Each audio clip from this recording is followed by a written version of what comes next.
How are you? How you doing? Good to see you. Good to see you. And of course, you brought along two lovely ladies. Go ahead and introduce yourselves.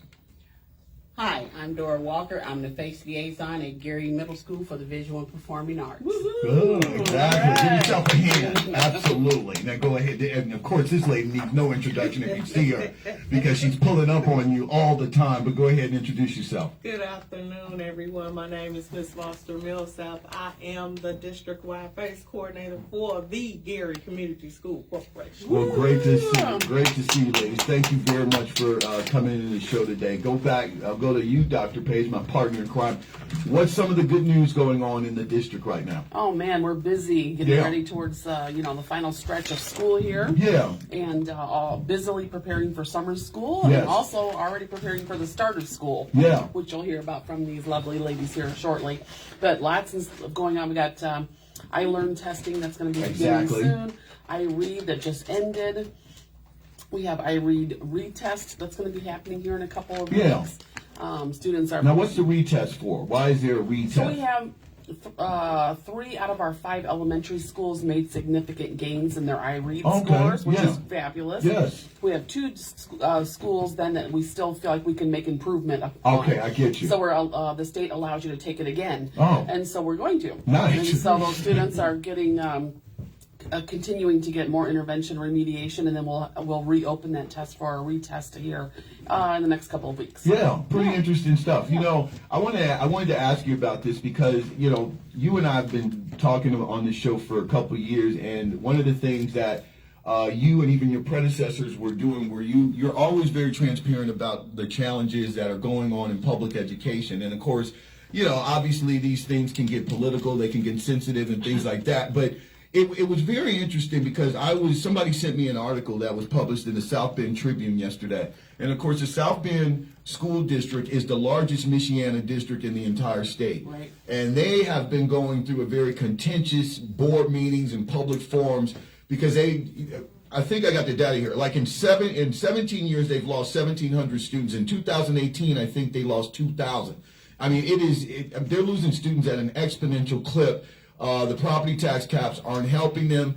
And, of course, talk has been on consolidation. They've lost $12 million in revenue, and they find themselves in a $19 million hole. So they had to pass a referendum, and they had to kind of try to figure out where to get some money from, in order to just survive. Sounds like a familiar story. Thank you. Right? And so they decided to close one of their 4 high schools. And, of course, that was met with a lot of public pushback and things like that. And so it was just very interesting as I get an opportunity because now I feel like I'm a little bit more learned in what exactly is going on. And so you're looking at a district that is really trying to put its head together to figure out what's going on. And so when I see how you all have taken the 2 elementary schools and made them kind of focused in order to, like, let's say. The 2 middle schools. Yeah, the 2 middle schools. And it was crazy because I'm reading in this article, and that's kind of what they're doing. They're using the term magnet and things like that. But in these schools that are specializing, they have gotten the enrollment up, but they're still losing and hemorrhaging students at an alarming clip. So this thing is a very real thing happening in public schools, in particular in areas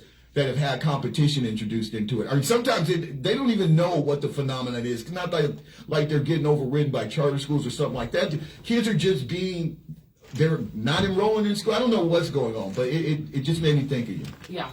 So, I mean, I think it's very prudent that the school board and the district is taking measures to downsize as needed because that's obviously the first steps to financial solvency. You can't do anything unless the district's financially solvent. Right. And so I applaud them for doing that. It's a very difficult, not popular decision. Yeah. And I'm sure they're going to have to continue to do that. Yeah.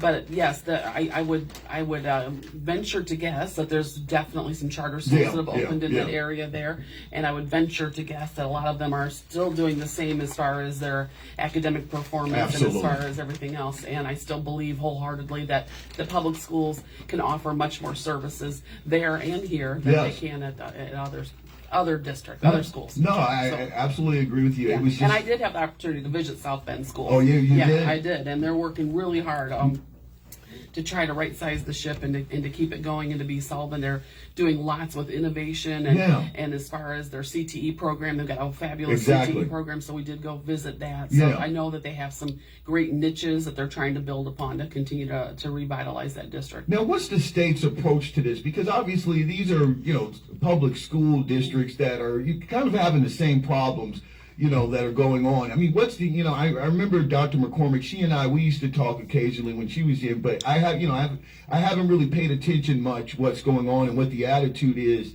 as far as, public schools in this situation, because it doesn't look like it's going away.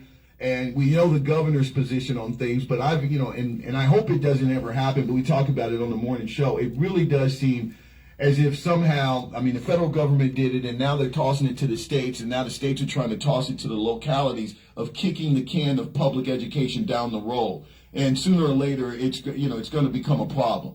Well, it is a problem. It already is a problem, yeah. And I think it's going to continue to get worse. I don't see any end in sight. It's where we live in a very red state. I don't see that it's going to get any solutions are coming down anytime soon. Yeah, so for public schools. Public schools. Let me be clear. Yeah, no, because you look at places like Crown Point, you look at places like Valpo, you look at places like the Dyer Lakes, and you see these kind of conscious efforts. And they're inviting. Obviously, people are moving into these areas. There's a different kind of financial dynamic, but these schools are actually thriving, and they're attracting students.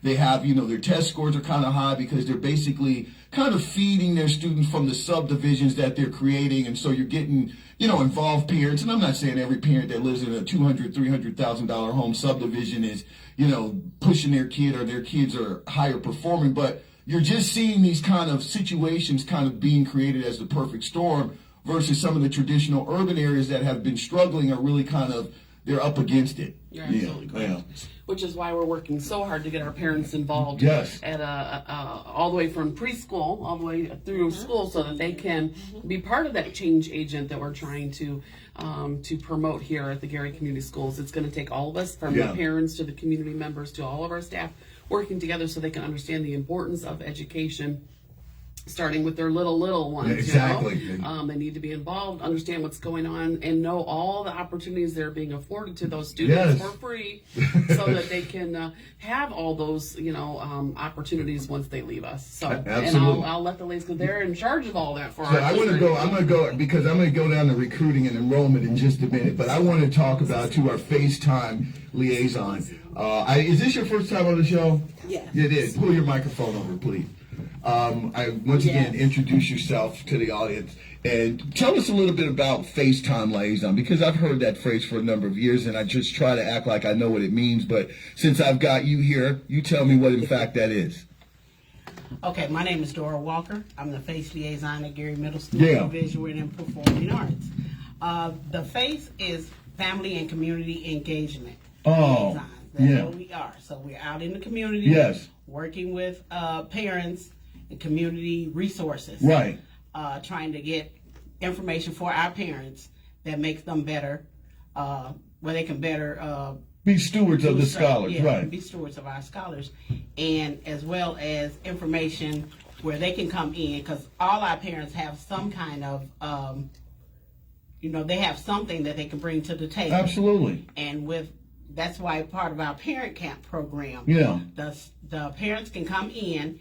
Everybody is seen, heard, and valued, and we gather information. We may have topics, but a lot of times the conversation can go into other things, but then we reel it back in. But everybody has some kind of expertise, and everybody has resources in the community.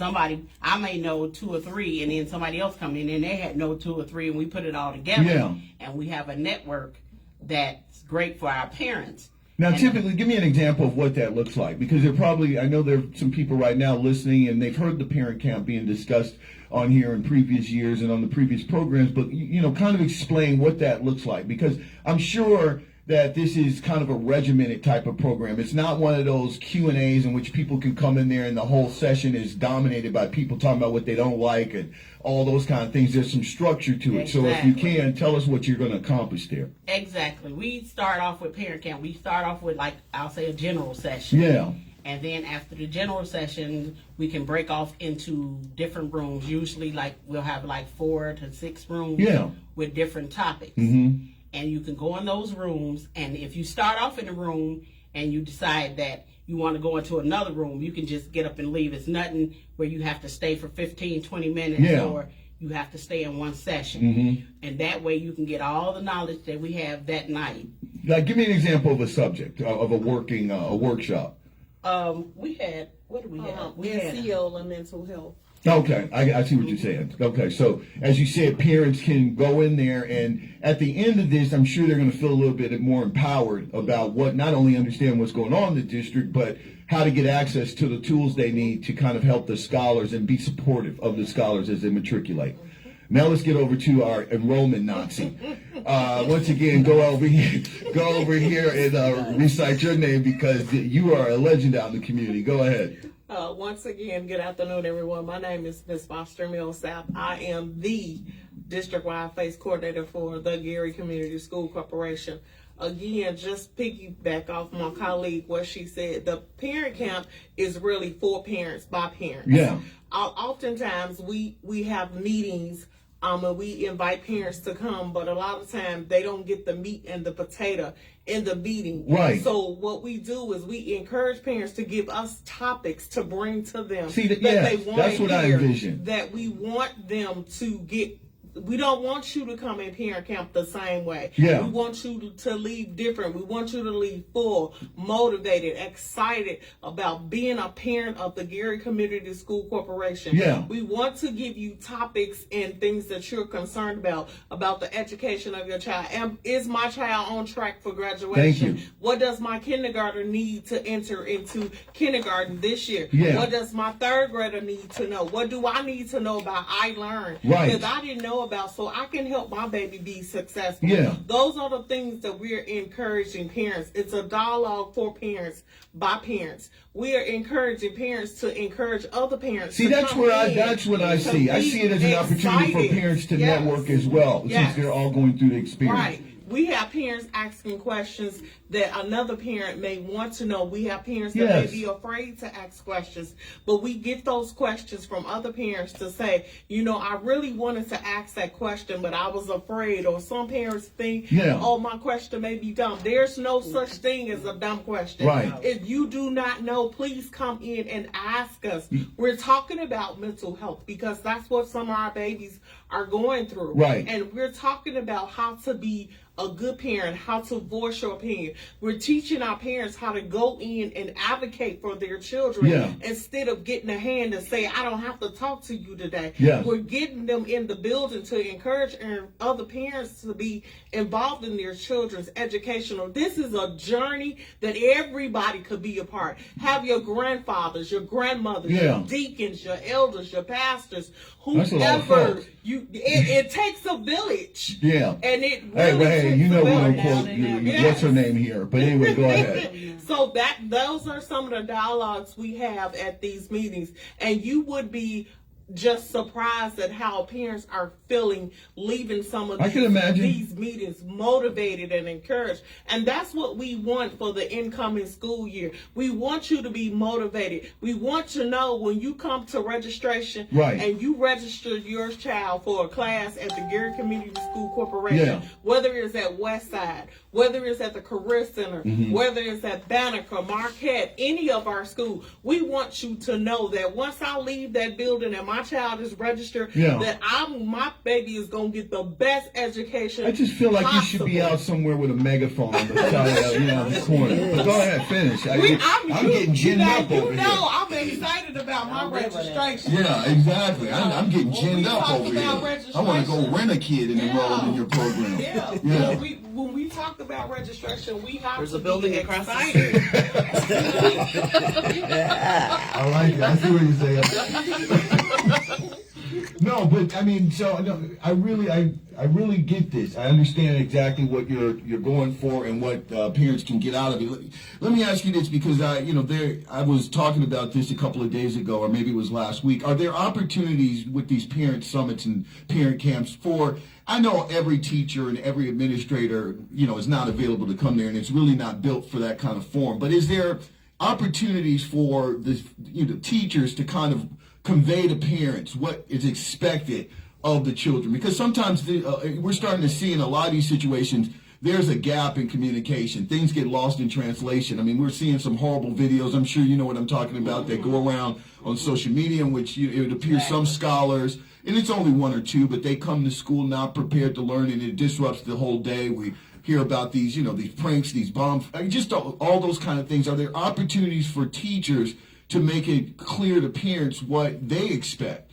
There's opportunities not just for teachers, but for our administrators as well, to come sit at the table and give your expectations of your students and parents of this year. What you expect for this student to learn and get out of this year. What you expect for that parent to do on this journey that they have for the. We open the door for anybody that comes that wants to be part of this. Okay, so everybody's invited. Everyone. We don't turn or close the door for anybody, because everybody plays a significant part. We even invite the custodians to come. Well, they're the eyes and ears of the entire building. They know all the secrets. All our crossing guards. Everybody that touched the life of a child is welcome to come sit in on our dialogue. See, I like that, because I think sometimes a lot of parents sometimes just wait for the parent-teacher conference, and sometimes by then it's a little too late to kind of start that rapport with the teacher. And so I think these little summits like you're talking about are probably very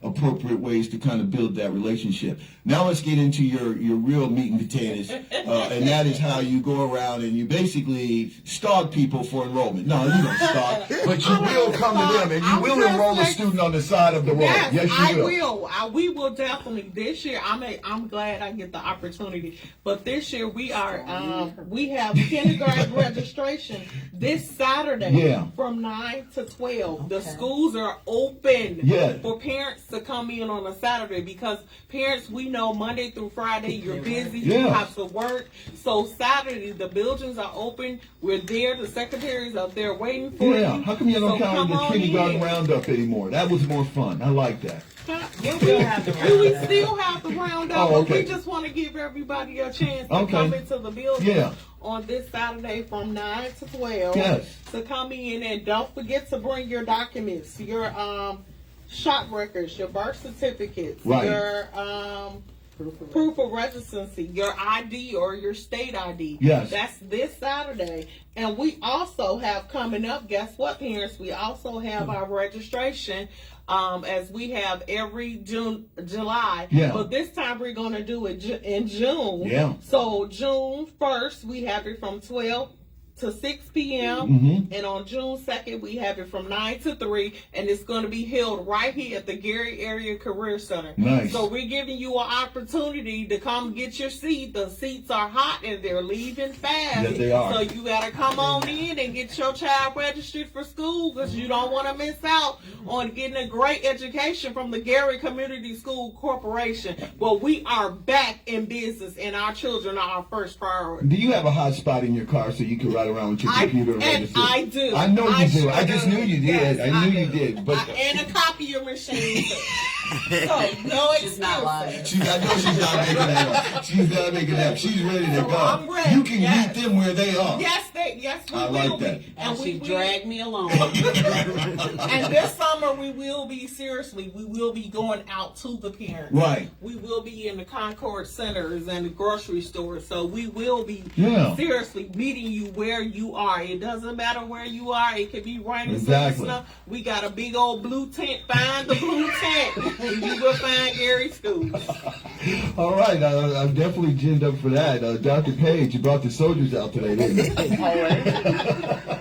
So to piggyback off of that, when you come on June 1st or 2nd, it's here at the Career Center. We are offering daycare services so that you can register peacefully while your students are being entertained by our early childhood students who are getting their classes right now. We also are going to have the barbering class here and cosmetology and so forth. So there's going to be lots of services being provided and vendors here as well. So you can kind of do all your one-stop shop like we usually do. And then we're going to have our hiring fair going on at the same time. So we're going to be having our new transportation department, which is first student, will be here with booths hiring people on the spot, from $23 all the way up to $31, I believe they told me today. We also will be hiring for our own internal staff, so teachers, paraprofessionals, custodial staff, etc. So if you're looking for a job, you can look for a job and sign up your student for school at the same time. We're going to do the same thing on July 21st from 9 to 5 at Westside High School. Okay. So those are our two big registration fairs. You can register, though, anytime. You can start registering right now and still come to the fairs, though, and look for a job and also take advantage of the vendors. And you'll go to people if they if mobility is a problem. Yes. Absolutely.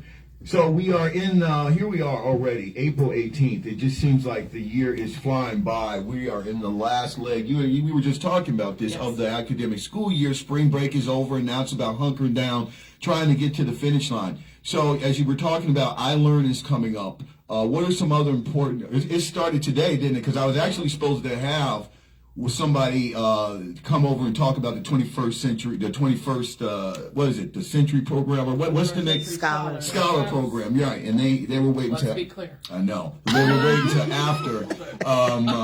waiting till after, this testing period before they came on. So I kind of rescheduled them. But talk about some other important dates that are coming for parents and grandparents and guardians that are listening, because obviously you got to be cognizant of what's going on with your scholars to help them get to the finish line.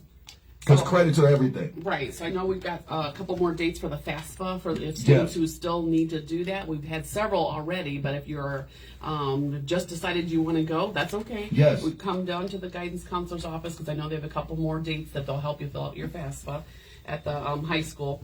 We also have May 15th here. We're going to be having at the Career Center the Youth Drug-Free Coalition. So Mr. Bernie Carter will be speaking, as well as myself and some others. And we have about 275 students that have signed up for that. Wow. So we're excited. That's a big jump from last year.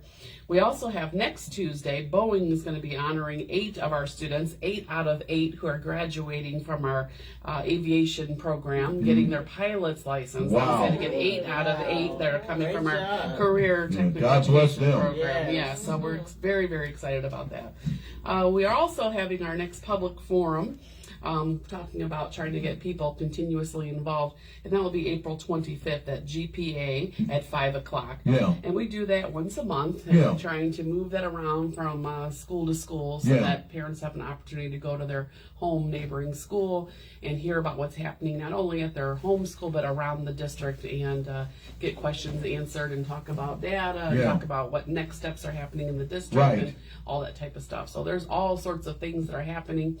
Please check our website because it's continuously being updated. GarySchools.org. Right, continuously being updated with new stuff. And speaking to another point, because I have the opportunity occasionally when I'm around in the main part of the Career Center, one of my guys who is part of the credit recovery program, and you just see the rapport that he has with these scholars who are making sure they got their T's crossed and their I's dotted. And so once again, for parents and guardians that are listening right now, we want to remind people, because, there are situations that sometimes there's not a lot of communication, and then you get like 2-3 weeks away from graduation, and then sometimes a parent or guardian finds out the hard way that their scholar might be deficient in a couple of credits, and by then it's too late. But the resources are being utilized, and that was kind of cool to see, because I actually went in there. They took me in there to just see what they were up to. Yeah, and that's a service that's offered all year round. Yes. There are no surprises, so there's no way that a student or parent should think or not know at this point if they have the credits or not to graduate. Right. It's being communicated on real time all the time. So, but students have got to be able to be checking and talking with their guidance counselors to know that if I'm a senior, we've had this conversation, I've got 4 credits, you're not a senior. You're not a senior. Right, and so you need to keep up to date with where you are, and we'll help you get moving forward. In addition, don't wait till you're behind. Take advantage of, as a 7th grader and an 8th grader, you can start getting credits now so that you're already ahead of the game when you get to high school. So you have those opportunities to come take those early classes now, so that when you get there, you've got all sorts of options to get a dual certification. Exactly. We have the dual certification opportunities now, and the early college opportunities that are new to our district. 37 students graduating this year with a dual credit certification. Right, nice. And so that's and we just fully expect that to double and triple as we move on, because this was the first semester that we did, first year that we did that. So those are all giant things that are available to the kids and to their families. So. Now, are these students, because as you said, it's the first time being kind of doing this, and I think a lot of us who just kind of sit back in the community and we kind of hear things happening in other communities and other districts, and we tend to think it's not happening here. Is there a marketing plan? And what I mean by marketing is to have these students who have graduated complete these dual credit programs to kind of reach back and let the students and scholars behind them know exactly what is possible. Because sometimes, a lot of these young people have their heads down in their phones so much, they don't even talk about the obvious. And so I hear a lot of young people sometimes say, I just didn't know. I didn't know. I didn't know. Yeah. And so is there an opportunity to kind of present this inaugural class in such a manner that the other ones, the juniors, the sophomores, even going into middle school, say, you know what, I want to get on that. Yeah, and so we're having actually their first graduation ceremony, and we've rented, I believe it's the Avalon, and those students are going to be honored as our first class, and then they're going to be part of our enrollment campaign, and they're going to be speaking to those middle school students. And we definitely plan on using that as a way to have students talking to students, peers talking to peers, right, as to your point. And then not only that group, but we're also bringing back other students who have been very successful, both academically and sports-wise. For example, Jalen Washington's coming back this summer to put on a basketball and academic camp to talk about not only did he do really well athletically, but he was a very, very great, academic scholar, and how he got there, and it was because he was going to those study tables that we had, and he was doing the dual credits, and he was in academic honors classes, and he really had to work at that and take advantage of all the opportunities that were available to him. So he's coming back this summer to hold a camp with whoever wants to come. Because last week, because you all, the district had their second annual invitational for the track meet, and so the coach actually called in, and I had a scholar who happens to be in the building. He's a very articulate, very fast young man. He runs a little mid-distance, who is over in criminal justice. He came on and just hung out on the air with me last week, the day of the event. And one of the things, and I give credit, like 9 teams here, right? And it was like 7 teams, and that was the first. I'm talking about, it was like the first time in a long time anybody participated at that high level. These are quality teams, and even the coach was talking about the fact that now you have the calls are coming into Westside Athletic Director Department versus, you Westside trying to find people who they can hook up with. And so that obviously was such a blessing for the scholars, because he was talking smack. He was very happy about their indoor season and the potential of a very, very positive track season. But one of the things that I told him, because he was hanging with me for a minute, and he was just so articulate and he's very smart, is that it appears that the mentality, and I think Coach Boswell had a lot to do with this, and I also credit the track coach as well, because she's a very smart lady. Phenomenal. Is that there is literally a scholar athlete mentality. The football team with their training table. I mean, the books come first. A lot of times it's a wink, wink, nod, nod, and if you're blessed with a little bit of athletic ability, your coach's goal is to get you to the next level. But it seems that at Westside right now, people are really taking a little pride in their grades, and I think that's marketable, because when you hear these guys talk or these ladies talk, they're very well put together. I totally agree. Yeah. And I agree with you that people are taking notice. Yes. And I can tell you that because I'll tell you a personal story. I was standing in line a week ago at Valparaiso, where my kids go, in line with 100 other kids for the cattle call to get sports physicals, right? On a weekend. Yeah, I know that. Wearing a ponytail, no makeup on. Yeah. And this person yells, hey, are you Paige McNulty? Yeah. He says, I'm the so-and-so person for Valparaiso, and we would like to know if you can bring your Gary Westside students over to speak to our students about how you guys have turned this program around, and how much grit you guys have used, and how well the things are going, and blah, blah. So we've now on the board books for our kids to go over and speak to their kids, so that they can learn from us. Yeah. That's a big deal. That's a very big deal, because Valpo, they're legitimate. They used to kind of spank us in certain areas. Never track or basketball, but definitely in football, they used to kind of push us around a little. So that's a compliment. I agree. To our kids and to the coaches and our athletic director. Because I got an opportunity last season to befriend coach, one of the coaches whose son was a quarterback at Calumet. And so he had been tweeting me, talking about how impressed he was, even at that game in which, was the inaugural game at the new field. And, of course, Westside took an L. But after that, they ran the rest of the season, ran the table for the rest of the season going into the playoffs. So everybody was taking notice about that. So that's pretty cool stuff. Yeah. And not only do I think that that's a great opportunity for our kids to go and talk about it, but I also think it's a great way for two districts to bridge the gap. About just the differences in our districts and our cultures, and so that there isn't always this, I'm going to Valpo or I'm going to Westside. I think that this is helping all those conversations and helping those relationships. I think that's a good thing, and we need to continue to do that with others. Yeah, and I think to be able to go and look at another team's facilities and another team's place kind of gives you a sense of appreciation for just how far your district has come, because I'm sure some of these, in particular the seniors, remember back when exactly what was going on. So but you know what, hard work is hard work, no matter where you're coming from. And so you want to be a good athlete. What you put into it is what you get out of it. Same with the scholar. So I think just that story is pretty cool. That's pretty cool. And you can't get on film unless you have your grades anyway, so there's that. Pretty interesting stuff, ladies and gentlemen. I'm going to go. So once again, we're talking about the event that's coming up. Give me the logistics again about the parent camp before we get out of here.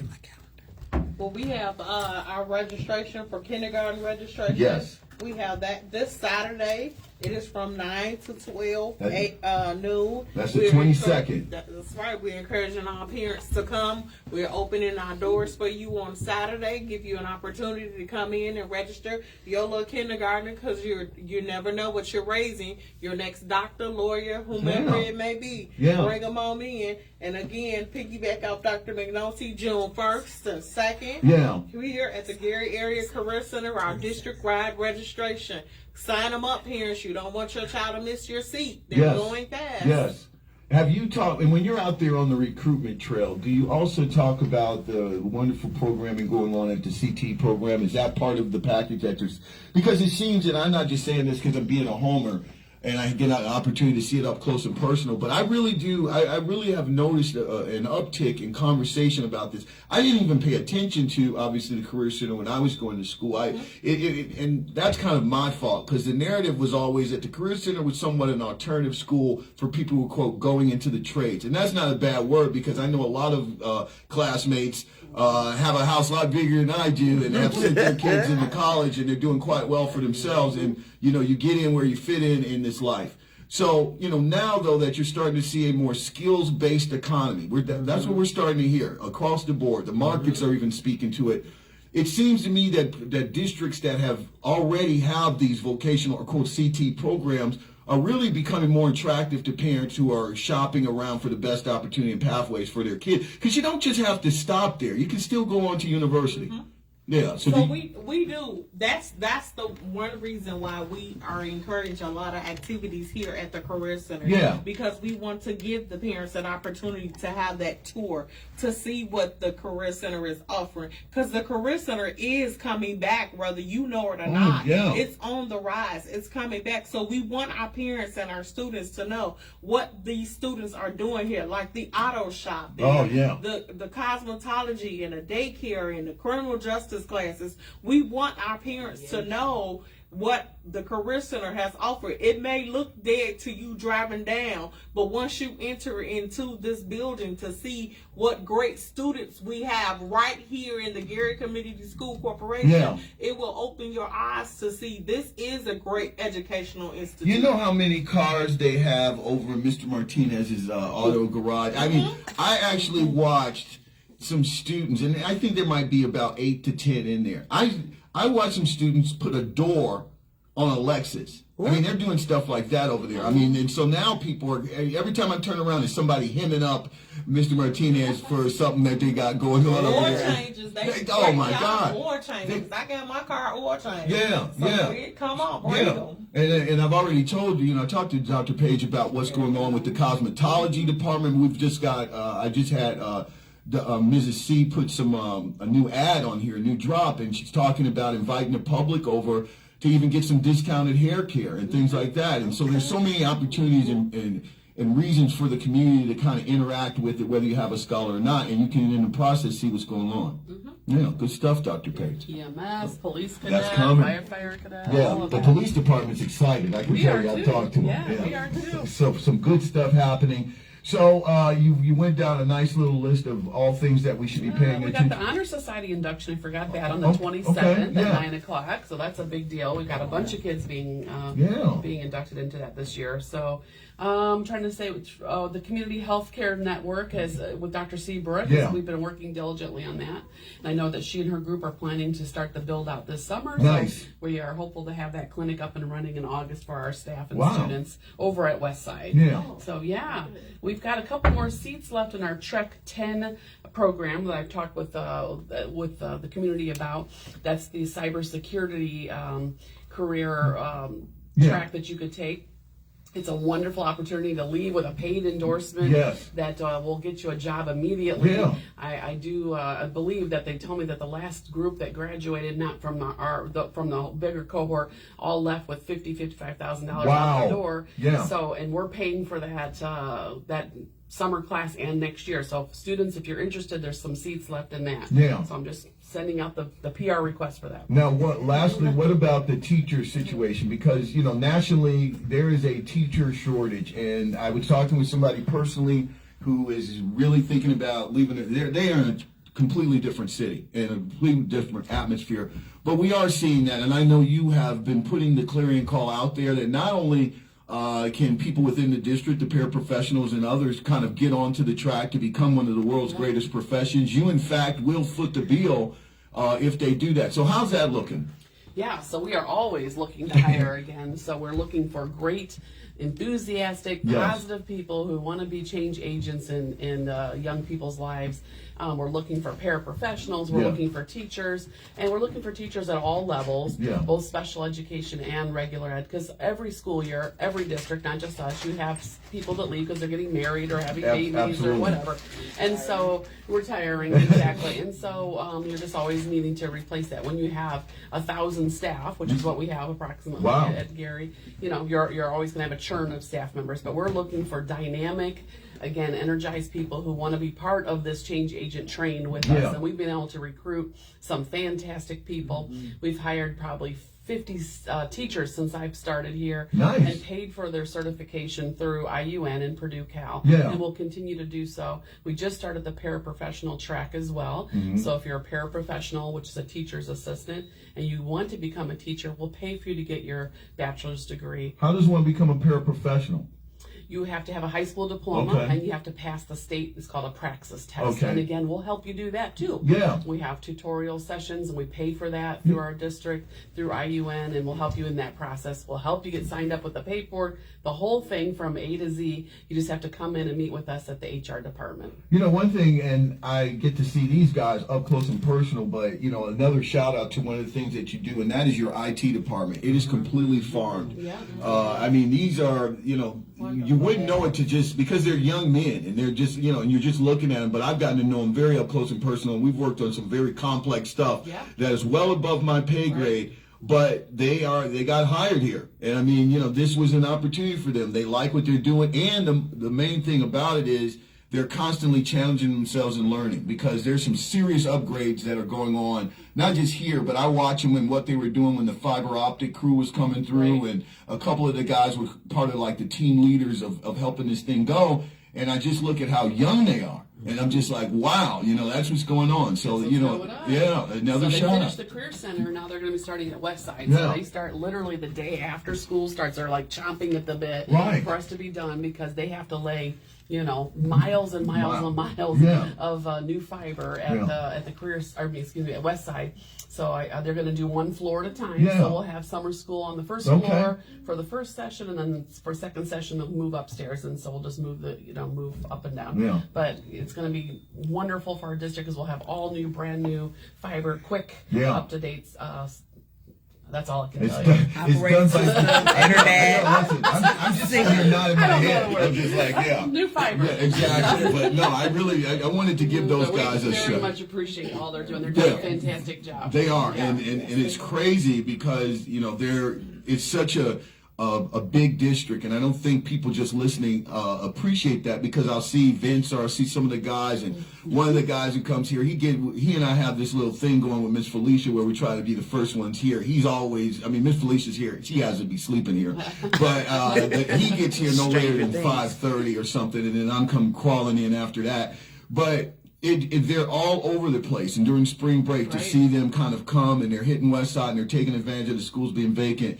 And I'm just looking at these young guys doing this high-tech 21st century work. So it's just, I wanted to give them a shout-out. Right, and I don't think people realize that when we're gone, they're here. Yes, they are. Because they need to have the buildings vacant as much as possible. So Christmas break, spring break, Thanksgiving breaks, they're here working, almost round the clock because they need to take advantage of that time. So again, we very much appreciate all that they do so that the buildings are up to speed for us.